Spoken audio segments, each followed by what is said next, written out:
జీడి మామిడి అని ఒక చెట్టు ఉంది కదా. ఆ జీడి మామిడి చెట్టులో ముందు కాయే వస్తుందండి. ఆ జీడి పిక్కలు ముందు వస్తాయి. ఎప్పుడైనా చూసారా? అట్లా ఆ జీడి మామిడి చెట్లు చిన్న చిన్న చిన్న బుషెస్లా ఉంటాయి. అది మొట్టమొదటి కాయే వస్తుంది. ఆ కాయ క్రమంగా పెరిగిన తర్వాత అప్పుడు వెనకాతల ముందు పిక్క వస్తుంది. ఆ పిక్క తర్వాత కాయ వస్తుంది. దాని వెనకాతల పువ్వు వస్తుంది. దాని పేరు ఫలముందు సీరిల్ పణిమినోవాదే. దాని పేరు ఫలముందు సీర్ అన్నారు. అంటే ముందే ఫలాన్ని ఇచ్చేటటువంటి అద్భుతమైన పండిది. ఆ పండు జీడి మామిడి పండు ఎట్లాగైతే ముందు తానే వచ్చి తర్వాత పువ్వు తెస్తుందో, దేవుడు అట్లాంటి వాడండి. ముందు ఫలాన్ని ఇచ్చేస్తాడు, ఆ తర్వాత పని చేయవా.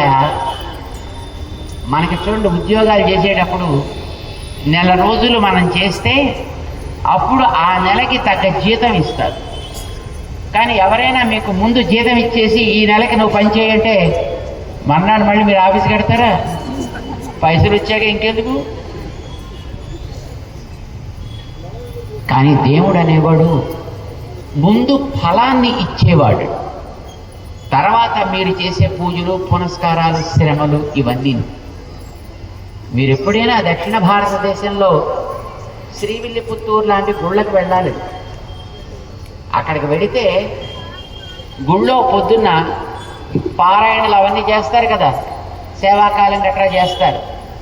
అయిన తర్వాత కానీ నైవేద్యం పెట్టి అప్పుడు మనకి తీర్థ ప్రసాదాలు ఇవ్వరు. కానీ ఆ ఊళ్ళో అలా కాదండి. చక్కగా కూర్చోగానే అందరికీ ముందు ప్రసాదం పెడతారు. అయ్యా మీ తర్వాత సేవాకాలం చేసుకోండి. అమ్మలాగా అమ్మ ఏం చేస్తుంది? నువ్వు ఇంత పని చేయి, నీకు అన్నం పెడతా అంటుంది ఎప్పుడైనా? నో. ముందు ఫలితాన్ని ఇచ్చి ఆ తర్వాత చేసుకోవాల్సిన పని ఏదో చేసుకుంటుంది. దేవుడంటే అట్లాంటి వాడు. మీరందరూ ఇక్కడ ప్రతిష్ట చేసుకోవాలని అనుకుంటే దానికి ముందర ఈవేళే మీకు కావాల్సిన ఫలితాన్ని ఇచ్చేసాడు పాపం వెంకటేశ్వర స్వామి. తర్వాత మిగతా కార్యక్రమాలన్నీ ఆ రంగనాథ స్వామి చేయిస్తుంటాడు. ఆ తర్వాత మా రఘునాథ స్వామి వస్తుంటాడు, పెడుతుంటారు అనుకుంటారు. దానికి కారణం మీ అందరిలో ఉండేటటువంటి శ్రద్ధ, మీ అందరిలో ఉండేటటువంటి ఉత్సాహం, మీ అందరిలో ఉండేటటువంటి భగవంతుడి యందలి విశ్వాసం.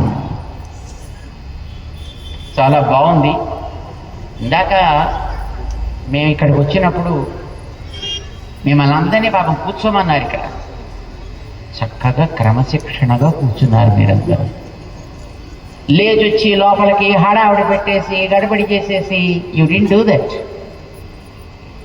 అంటే ఈ కాలనీ వాళ్ళు మీరందరూ కూడా భగవంతుడి మీద మంచి క్రమశిక్షణ విశ్వాసం కలిగిన వాళ్ళు అన్నమాట. ఇలా కూర్చోండి అంటే చక్కగా అలా కూర్చున్నారు, ఇలా ఉండండి అంటే అలా ఉన్నారంటే నిజమైన భక్తి అలా ఉండాలి, నిజమైన శ్రద్ధ అలా ఉండాలి.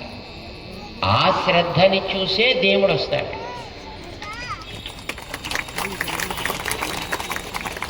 మనం చదివేటటువంటి మంత్రాలు తంత్రాలు, మనం చేసే యజ్ఞాలు యాగాలు ఇవేమున్నా భగవంతుడు రావడానికి అవేమీ కారణాలు కావు.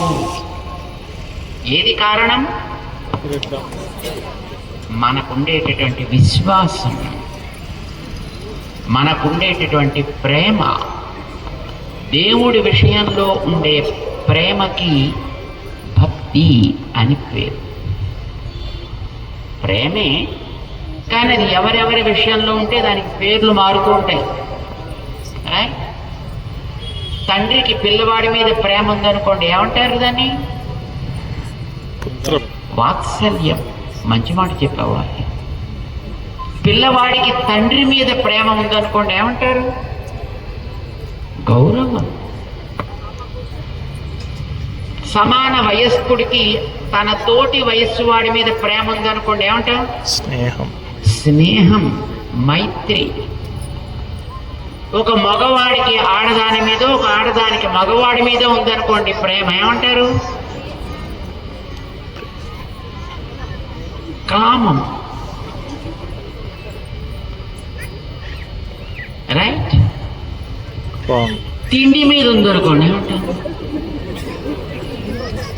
ఆకలి. తిండి మీద ఉంటే ఏమంటాం దాన్ని? ఆకలి. నీళ్ల మీద ఉంటే కరెక్ట్.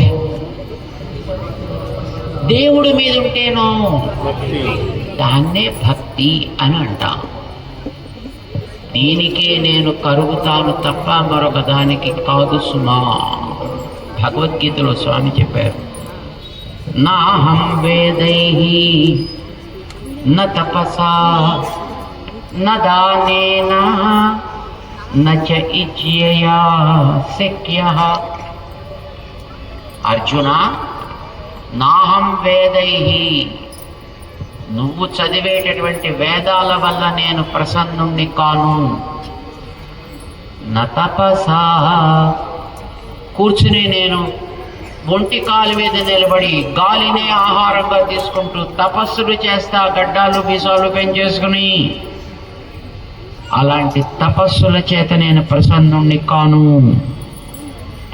పోని దానాలు చేస్తా, నా దానేనా, దానాలకి కూడా నేను కరుగను.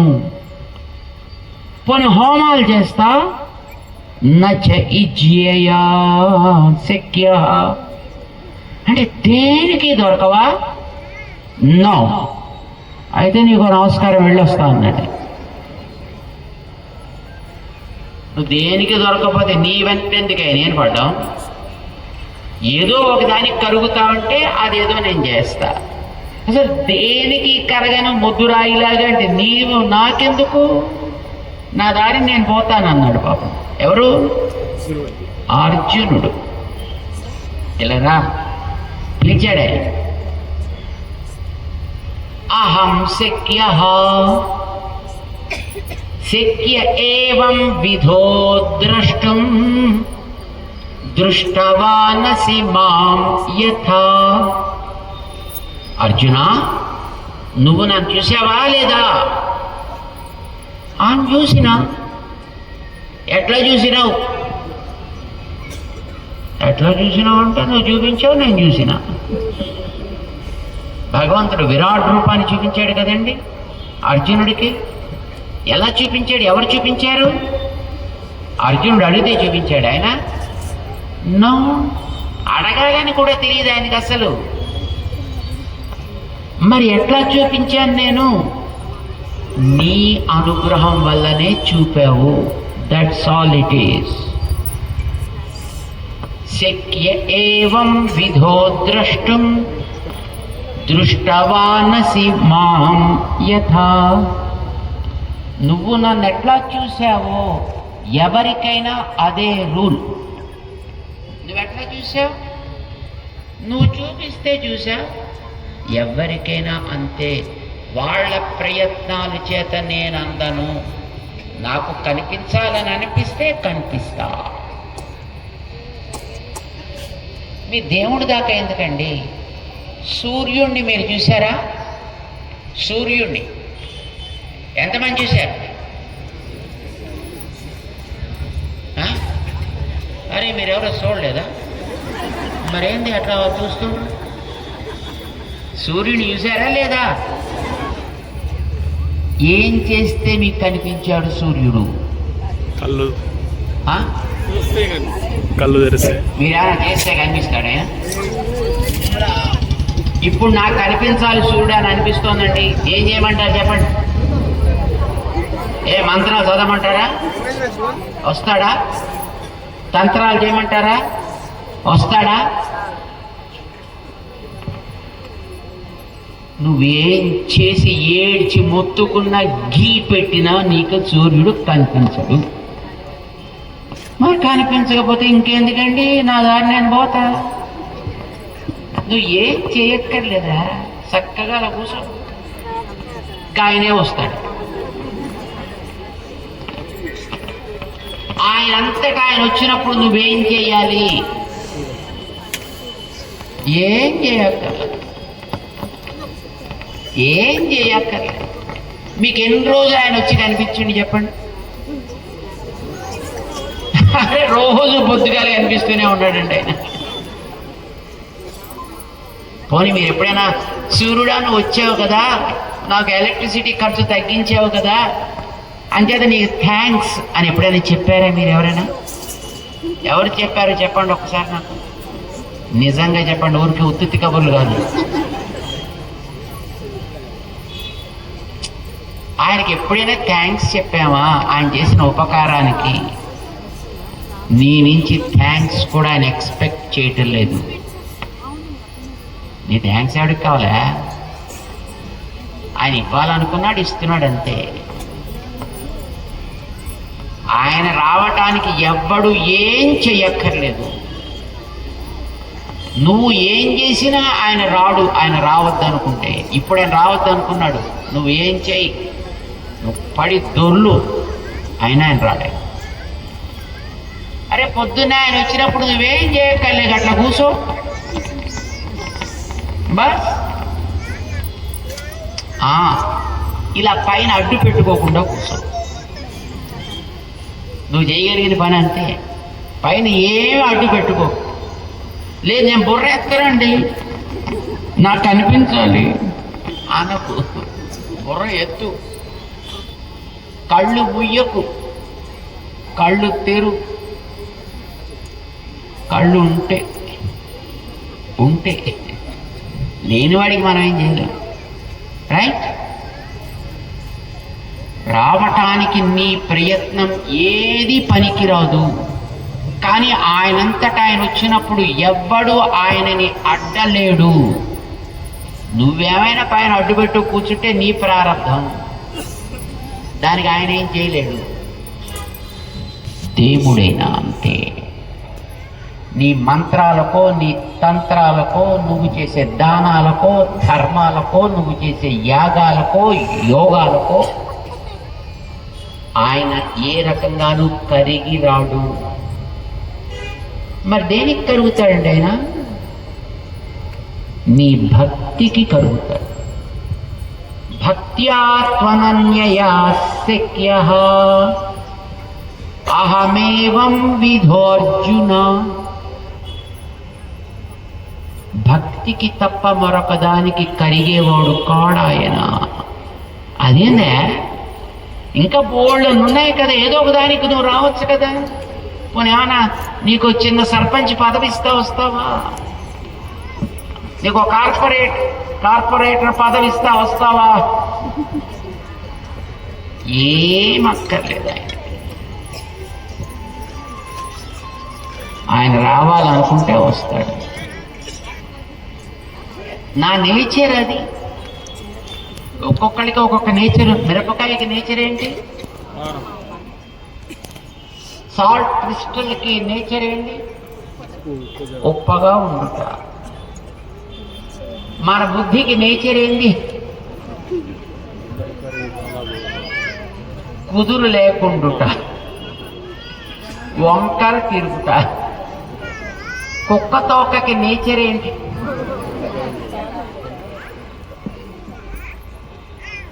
దేవుడికి నేచర్ ఏమి? భక్తికి కరుగుట.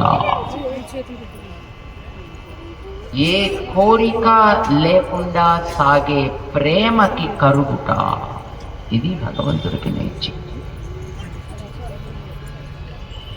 మనం ఏం కోరక్కర్లేదండి, మన గురించి ఆయనకి అన్నీ తెలుస్తున్నాయి. ఆయనకి చాలా మందికి దేవుడి దగ్గరికి వెళ్ళిన తర్వాత, దేవుడు నాకు ఇది కావాలి, అది కావాలి, ఇలా కావాలి, అలా కావాలి, ఇది చేయాలి, అది చేయాలి.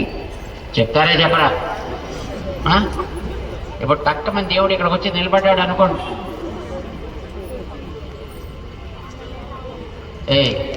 కూర్చోలే, నేను కొన్ని రాష్ట్రం రావాలి అట్లా చెప్పకుండా సడన్గా వస్తే ఎట్లాయా దెబ్బలాడతాం అవుతాడు. మాకు ప్రిపరేషన్ కావాలి కదా. మీరు వెంకటేశ్వర స్వామి ముందరికి వెళ్ళారనుకోండి, ఎంతసేపు నిలబండిస్తారు ముందర? అర సెకండు. ఆ గుమ్మల్లోంచి లోపలికి ఒక తోపు దోస్తారు, ఈ గుమ్మల్లోంచి బయటకు వెళ్ళిపోతాం. ఆ వెళ్ళే మధ్యలో ఒకసారి అట్లా ఒక ఫ్లాష్ లాగా కనిపిస్తాడు, అంతే కదా? కానీ ఆ కనిపించే ఫ్లాష్ టైంలోనే మన జేబులో కొన్ని లిస్ట్ ఉంటాయి, ప్రిపేర్ అయి వెళ్ళినవి. ఇవన్నీ ఆయనకి టకటక చెప్పేయాలని చెప్పేస్తాం. Yes or no? దేవుడి దగ్గర మనం ఏమి చెప్పాల్సిన అవసరం లేదు. ఎందుకని? అసలు నీ లోపల ఆలోచన పుట్టించేదెవడు? ఆయనే కదా. నీ సంకల్పానికి కారణమెవడు? ఆయన లేకపోతే శరీరాన్ని ఏమంటారు?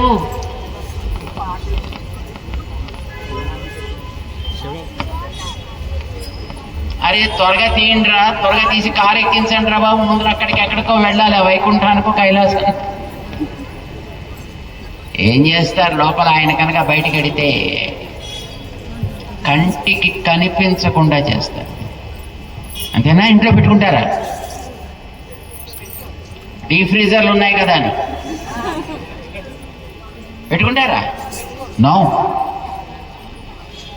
మధ్యాహ్నం అయింది, పొద్దున్న అయింది, సాయంకాలం అయిందంటే మరి రాత్రి దాటకూడదు. డిస్పోజ్ ఆఫ్, క్లియర్ అయిపోవాల్సిందే. లోపల సంకల్పాలు పుట్టించేది ఆయన.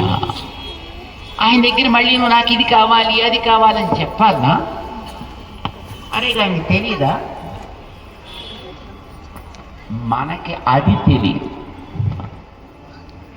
చాలాసార్లు దేవుడి మీద దెబ్బలాడుతాం మనం.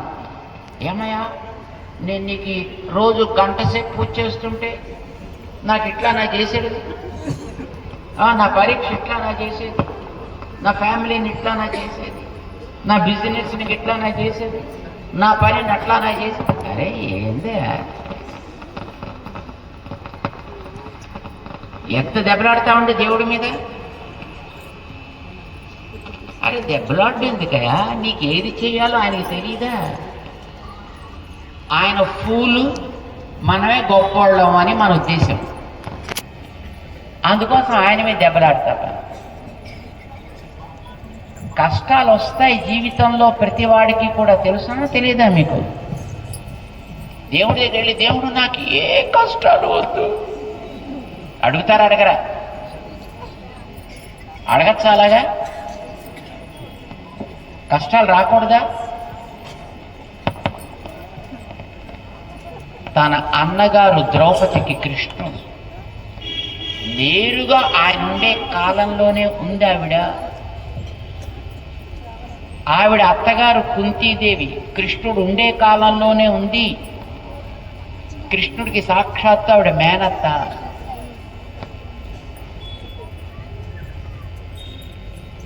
అభిమన్యుడు భార్య ఎవరు?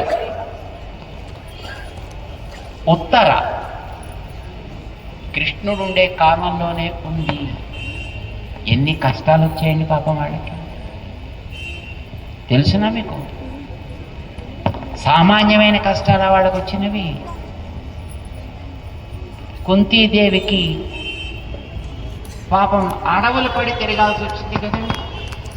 ద్రౌపది అడవులు పడి తిరగాల్సి వచ్చింది కదండి. ఉత్తర తన భర్తని కోల్పోవాల్సి వచ్చింది కదండి. సామాన్యమైన కష్టాలా ఏంటి? ఇవన్నీ ఎప్పుడు వచ్చాయి? కృష్ణుడు ఉండే రోజుల్లోనే వచ్చాయి.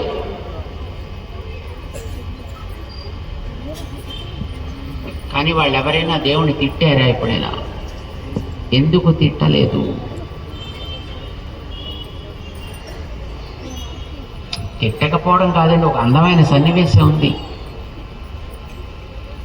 యుద్ధం అంతా పూర్తయిపోయి పట్టాభిషేకం చేసేసి అంతా సెటిల్ అయిపోయిన తర్వాత శ్రీకృష్ణుడు కుంతీదేవి దగ్గరికి వచ్చి పాదాలు మొక్కి నమస్కారం పెట్టి, అత్త వెళ్ళొస్తాను, ద్వారక వదిలిపెట్టి చాలా కాలం అయిపోయింది కదా, మరి వెళ్ళొస్తాం ఆ ఊరికి అన్నాడండి ఆయన.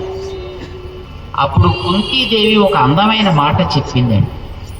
ఏంటో తెలుసునా? కృష్ణ, నువ్వు ఇంతకాలం మమ్మల్ని పట్టుకుని ఉన్నావయ్యా, కంటికి రెప్పలా కాపాడుతూ ఉన్నావయ్యా. ఎందుకో తెలుసునా? మేము కష్టాల్లో ఉన్నాం కనుక. ఇప్పుడు కష్టాలన్నీ తీరాయి, నువ్వు వెళ్ళిపోతానంటున్నావు. నువ్వు మాతో ఉండడం ఇంపార్టెంట్ అయ్యా. నువ్వు మాతో ఉండాలంటే మాకేముండాలి? అవి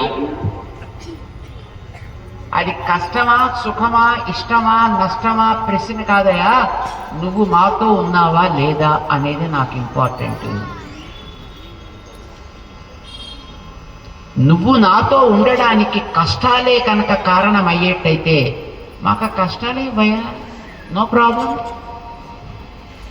ఎవరన్నారు ఈ మాట? కుంతీదేవి. విపద, ఆపదలు అంటుంటాం చూసారా? ఆపదలు, ఆపదలన్నా విపదములు అన్నా ఒకటే. ఆవిడ అడిగింది, విపద సంతు నః శశ్వత్ తత్ర తత్ర జగద్గురో. హే జగద్గురో కృష్ణ, నువ్వు మాతో ఉండడానికి కష్టాలే కనుక కారణమయ్యేటైతే మాకు కష్టాలే ఇప్పుడు ఉండనివ్వయా. నువ్వు ఉన్నావంటే ఇంకా మాకేం కావాలయ్యా? ఏ భయమూ మాకు లేదు. అది కష్టమైనా సరే, నష్టమైనా సరే. ఏం చేస్తావు నువ్వు? తట్టుకోగలిగే శక్తిని ఇస్తావు. మనిషికి కావలసింది ఏంటండి? అడగాల్సిందేమిటి భగవంతుణ్ణి? తట్టుకోగలిగే శక్తి కావాలి. ఆపదలు రావద్దు అని అడగండి ఎప్పుడు దేవుడి దగ్గర. జ్ఞాపకం పెట్టుకోండి. ఏమడగాలి దేవుణ్ణి? అది సుఖమైన దుఃఖమైన తట్టుకోగలిగే శక్తి ఇయ్యి. మీరు ఏవి తట్టుకోగలరా చెప్పండి? సుఖాలు తట్టుకోగలరా, దుఃఖాలు తట్టుకోగలరా? ఏది తట్టుకోలేవండి మన బతుక్కి. నిన్న మొన్నటి దాకానేమో మంచు పడింది రోజును. ఎలా అనిపించింది మీకు? అబ్బబ్బా ఏంది చలి. ఇప్పుడు మధ్యాహ్నం అవ్వగానే ఎలా ఉంటుంది? ఏంది ఎండ. రేపొద్దున మళ్ళీ వాన వస్తుంది. అప్పుడు ఏంది వాన. అరే మరి నీకేమి ఇవ్వాలి నాయన? ఎండిస్తేనేమో ఎండొద్దని, వానిస్తే వానొద్దని, చలిస్తే చలొద్దని. ఏమి ఇవ్వాలి మరి నీకు?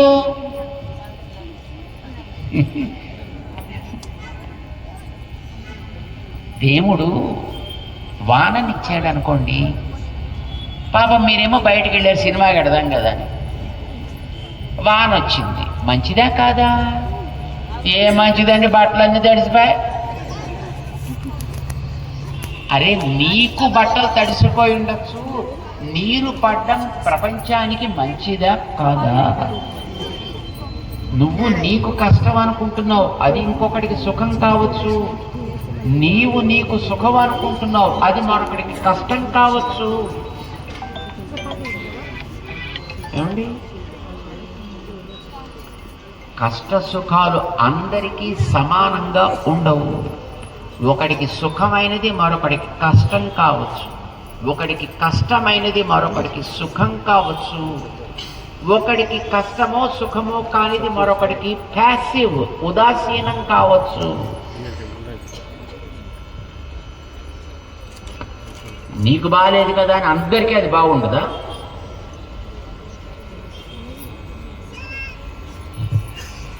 అందుకోసమని కష్టం రాగానే మొహం ఎంత చేసుకుని ఎక్కడో మట్టిలో కూరుకుపోవడం కానీ, సుఖం రాగానే టక్ మళ్ళా ఇంత పెరిగిపోయి చొక్కా చింపేసుకోవడం కానీ రెండూ తప్పు.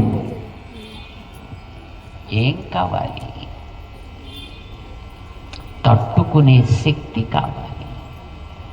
అసలు దుఃఖాల్ని తట్టుకోవడం ఈజీ అండి, సుఖాలు తట్టుకోవడం మరీ కష్టం. తెలుసునా మీకు? సుఖాలను తట్టుకోవడమే కష్టమండి. అన్ని రోగాలు వస్తాయి సుఖం వచ్చిందంటే. మనకేంటి, సుఖం రాగానే టక్కుమని వి హిట్ ద రూఫ్, ఎగిరి నెత్తంతా బొబ్బి కట్టించుకుంటాం. కష్టం రాగానే సముద్రంలో అట్టడికి తలానికి పోతాం మనం. ఇది మన బతుకు. అది ఉండకూడదు. యథా దీప నివాతస్థ నేంగతే సోపమా స్మృత. కృష్ణుడు చెప్పాడు, దీపం వెలిగించామంటే మనం, గాలి వేస్తుంది, ఏమైపోతుంది దీపం? ఇప్పుడు గాలి మంచిదే కాదా? గాలి, నా దీపాన్ని వెలగకుండా చేస్తున్నావు, ఆరిపోయేటట్టు చేస్తున్నావు, పో ఇక్కడికి వెళ్ళి. సరే గాలి వస్తాను ఆయన బాయ్ బాయ్ అని వెళ్ళిపోయింది అనుకోండి, ఏమవుతాం తర్వాత మనం? అయిపోయా.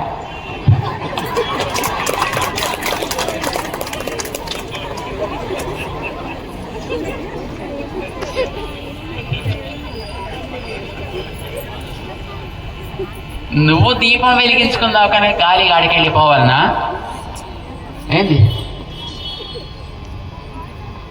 గాలి పొమ్మని అనకెప్పుడు నువ్వు ఆ టైంకి నీకు గాలి అక్కడ అవసరం లేకపోవచ్చు అంటే దానికి ఏం చేయాలో ఆలోచించబోయ్. ఏం చేయాలి? చక్కగా దీపం మీద ఒక చిమ్మిని పెట్టుకో, గాలి హాయిగా వేయని, దాని మానాన్ని అది వేస్తుంది, నీ మానాన్ని నువ్వు పని చేసుకో. దాని మీద ఒక చిమ్మిని పెట్టుకో. దీపానికి నష్టం లేదు, గాలికి నష్టం లేదు, నీకు కూడా నష్టం లేదు. ఇది మనకు కావాల్సింది. కష్టాలు, నష్టాలు, బాధలు ఇలాంటివన్నీ గాలు లాంటివి. ఇది వస్తుంటాయి, పోతుంటాయి. నీలో ఉండే జ్ఞానం అనేది ఒక దీపము. ఇది ఎప్పుడు వెలుగుతూనే ఉండాలి. వెలుగుతూ ఉండాలంటే దానికి ఒక కవచం కావాలి, ఒక చిమ్ని పెట్టాలి. ఏమిటా చిమ్ని? ప్రేమ, భగవత్ ప్రేమ, భగవంతుడి మీద ఉండే విశ్వాసం. ఆ విశ్వాసం అనే ప్రేమ అనే చిమ్ని దాని మీద మనం పెట్టామా, అది కష్టమో నష్టమో మనకేం కనుక, let us do our duty and just proceed further. ముందుకి సాగంతే. ఏదొస్తే అది వస్తుంది, ఎలా వస్తే అట్లా వస్తుంది, అంతే తప్ప దేవుడు నాకు ఇలా చెయ్యి, దేవుడు నాకు అది రాకుండా చెయ్యి, దేవుడు నాకు ఇది వచ్చేట్టు చెయ్యి. It's a wrong question, it's a wrong prayer. అది తప్పు ప్రార్థన. అట్లా ప్రార్థనలు చేయకండి ఇప్పుడు. ఏమండి, అర్థమైందా చెప్పింది? దేవుడి దగ్గర ఎప్పుడైనా ప్రార్థన చేయాలంటే, దేవుడు నాకు మార్కులు వచ్చేట్టు చెయ్యి, మంచి మార్కులు వచ్చేట్టు చెయ్యి. మార్కులు రావడం దేవుడు ఎందుకండి? దిద్దేవాడి దగ్గర 5 పైసలు ఇస్తే సరిపోయా. ఏదంట పరీక్షలు పేపర్లు దిద్దేవాడి దగ్గరికి వెళ్ళి వాడికి కాస్త ఎలా హాయ్ హాయ్ అంటే అయిపోయాయి.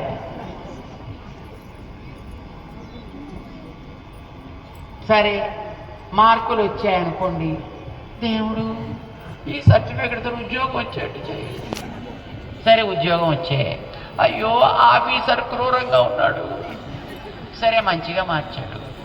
దేవుడు ప్రమోషన్ రావట్లేదు, వచ్చింది.